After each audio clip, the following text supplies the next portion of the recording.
Guys हम आ चुके हैं स्टेशन पे और अब हम देखेंगे ट्रेन। जायसवाल फैमिली के चश्मो चिराग कुलदीपक, जिनकी अभी अभी नई नई शादी हुई है, वो फाइनली निकल चुके हैं अपने हनीमून पे। और उन्होंने दिल्ली पहुंचकर अपनी ऑडियंस को आंखें भी दिखाई हैं कि कुछ लोग हमारा झगड़ा करा के ही मानेंगे, कुछ लोग झगड़ा लगवा के ही मानेंगे। दूसरी तरफ भूमित भुट्टो लगातार ट्रोल हो रहे हैं। जैसे ही जगत भाभी का उधर से वीडियो आया था, तुरंत इन्होंने थंबनेल लगा दिया कि हम लेके जा रहे हैं जगत भाभी की बहन को हॉस्पिटल। तो वो आ गए ट्रोलर्स के निशाने पे कि उसका वीडियो आने के बाद ही इनको क्यों याद आया डॉक्टर्स के ले जाने के लिए। So hello guys, Radhe Radhe, जय श्री कृष्णा। स्वागत है एक और नए वीडियो में। आई होप सब अच्छे होंगे, स्वस्थ होंगे, मस्त होंगे और जहाँ भी होंगे तंदुरुस्त होंगे। अगर आपको मेरा वीडियो अच्छा लगता है तो प्लीज़ गाइस लाइक करना, कमेंट करना, और जिन लोगों ने भी अभी तक सब्सक्राइब नहीं किया हुआ है प्लीज़ गाइस वो सब्सक्राइब कर लेना। तो सबसे पहले हम बात करेंगे कुलदीपक की, कुलचिराग की। वो फाइनली निकल चुके हैं अपने घर से, अपने गांव से हनीमून के लिए और दिल्ली पहुंच गए हैं।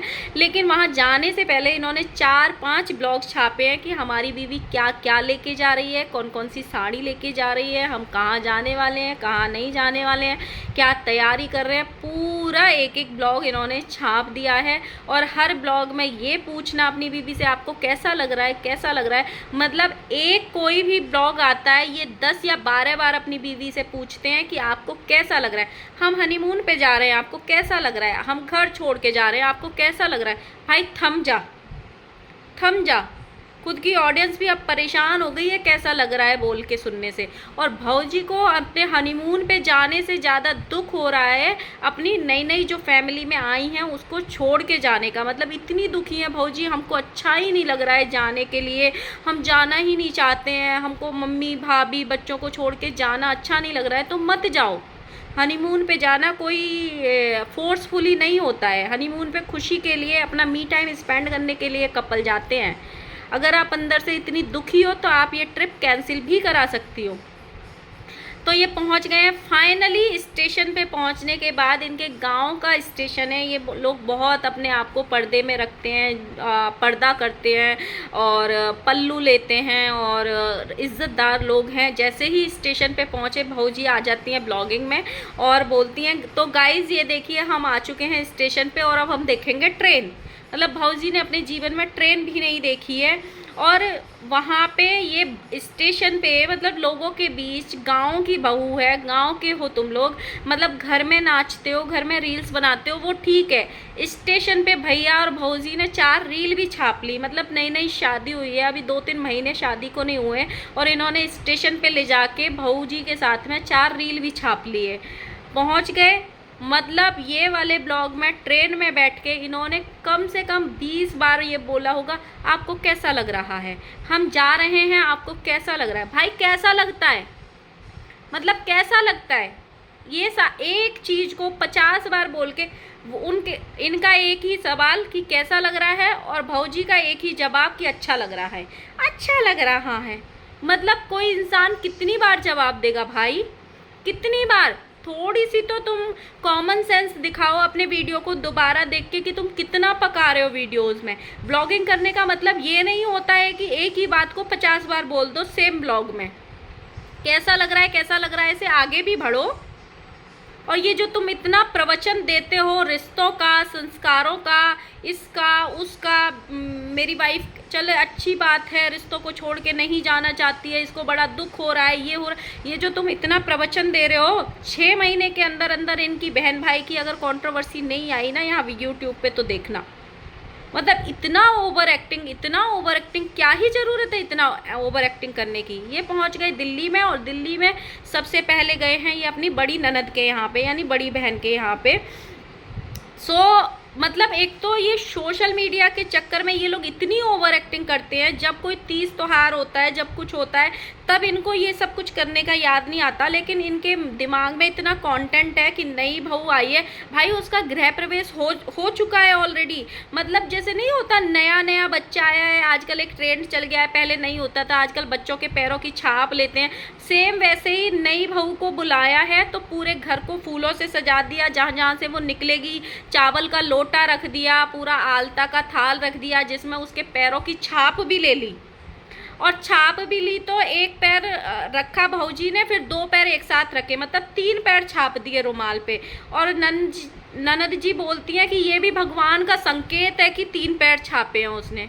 कमाल हो यार, उसको पहले ही बता देते कि दुनिया में 2 ही पैर छपते हैं भाई, 2 ही पैर छपते हैं। बच्चे के भी 2 ही छापते हैं, दुल्हन के भी 2 ही छापते हैं। और वो तुम ससुराल में छाप चुके होंगे, उसका गृह प्रवेश ऑलरेडी हो चुका होगा। ठीक है भाई, तुम आरती कर रहे हो तो आरती करने में गा रहे श्री शिवाय नमस्तुभ्यम, श्री शिवाय नमस्तुभ्यम।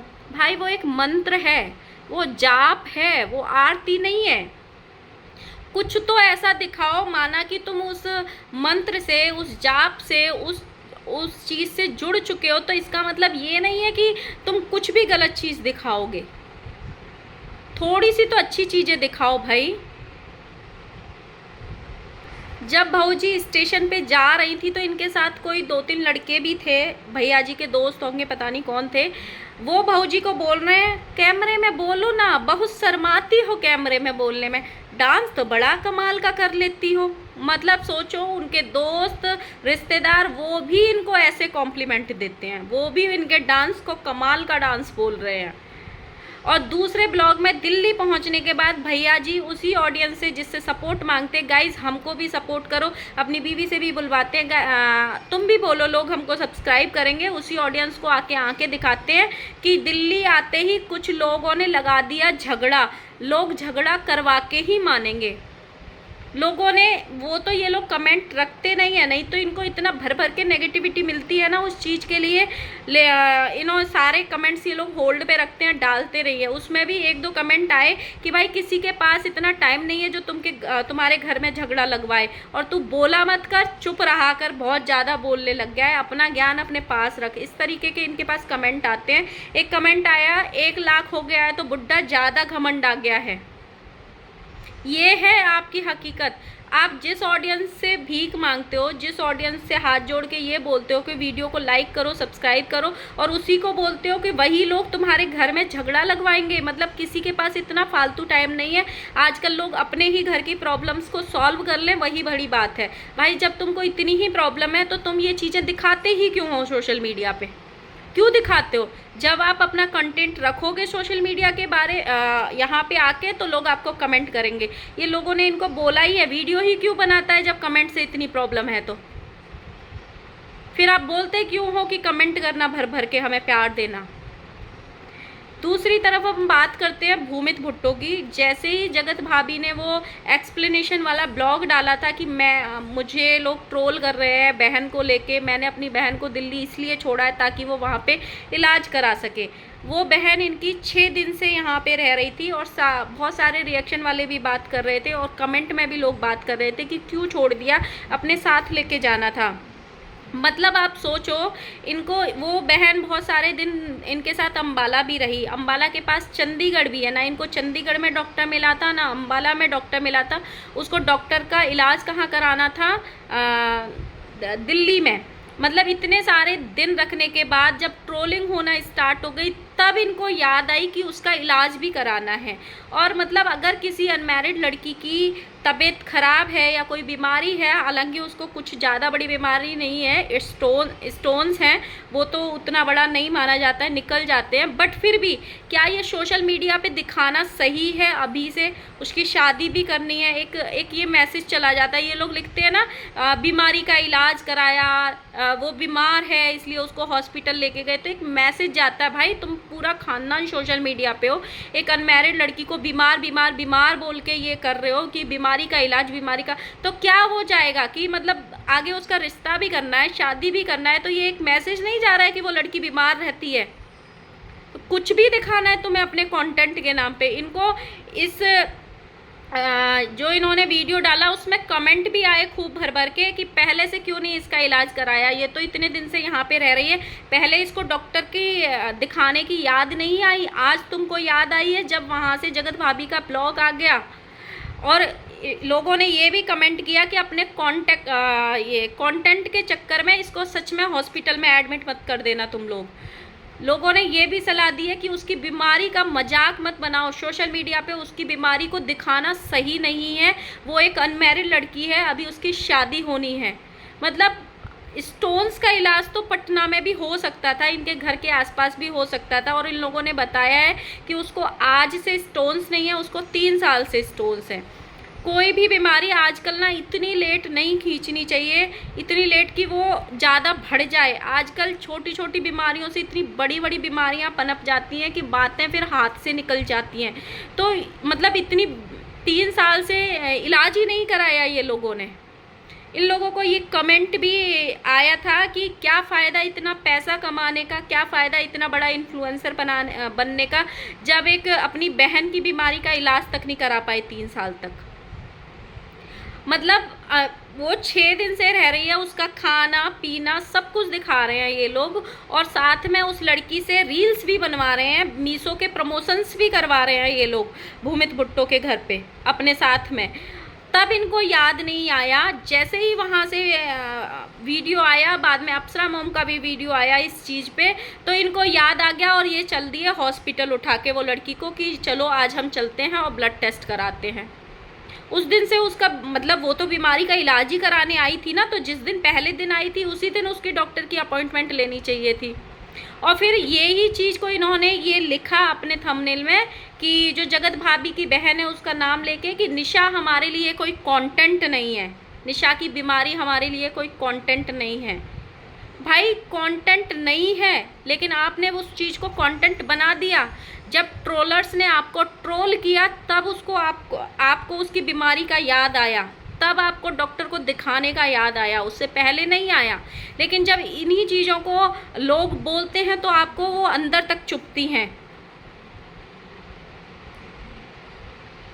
सो गाइस देखते हैं, हनीमून के वीडियोस आने वाले हैं, बहुत सारी डांस रील्स आने वाली हैं, क्योंकि कुलदीपक भाई साहब पूरी तरह ब्लॉगिंग में उतर चुके हैं, तो पूरे वीडियोस भी आएंगे। अब ये देखना बाकी है कि कंट्रोवर्सी हनीमून जाने से पहले होगी या बाद में होगी। ये लोग कंट्रोवर्सी खुद करते हैं प्लान करके, और जो कंट्रोवर्सी कराने का ठीकरा है वो अपनी ऑडियंस पे फोड़ देते हैं कि ऑडियंस हमको ऐसे कमेंट करती है इसलिए कंट्रोवर्सी करती है। भाई अपने एक ऑप्शन दिया है वीडियो के नीचे कि अगर आप चाहो तो कमेंट्स को जैसे आप होल्ड करते हो ना, वैसे ही ऑफ भी कर सकते हो। अगर आपको सिर्फ वीडियो दिखाने और अपनी ऑडियंस का फीडबैक नहीं चाहिए ना, तो आप कमेंट्स को ऑफ भी कर सकते हो। तो ये सबसे अच्छा ऑप्शन है आपके लिए कि सिर्फ दिखाओ और फीडबैक नहीं लो। और अगर ऑडियंस आपको बोल रही है कि कम बोला करो, एक ही बात को 50 बार रिपीट करते हो, आपको कैसा लग रहा है, आपको क्यों लग रहा है, आपको कैसा लग रहा है, भाई उससे अब आगे बढ़ जाइए, कुछ अच्छी चीज़ दिखाइए। वही चीज़ आपके ब्लॉग में आएगी, वही बहन के में ब्लॉग में आएगी। देखो हम ये नाश्ता खा रहे हैं, इन्होंने मठरी भी है, रसगुल्ला भी है, स्पंज भी है, ये भी है, सबको पता है इन चीज़ों के नाम। आप थोड़ा आगे बढ़िए, उससे थोड़ा सा तो अच्छी ब्लॉगिंग की तरफ जाइए। सो गाइस ये था मेरा एक छोटा सा वीडियो, मिलते हैं नेक्स्ट वीडियो के साथ में, पता नहीं किसके ऊपर आएगा नेक्स्ट वीडियो। सो आपको वीडियो अगर अच्छा लगा हो तो लाइक करना, कमेंट करना, और जिन लोगों ने भी सब्सक्राइब नहीं किया हुआ है प्लीज़ सब्सक्राइब करना।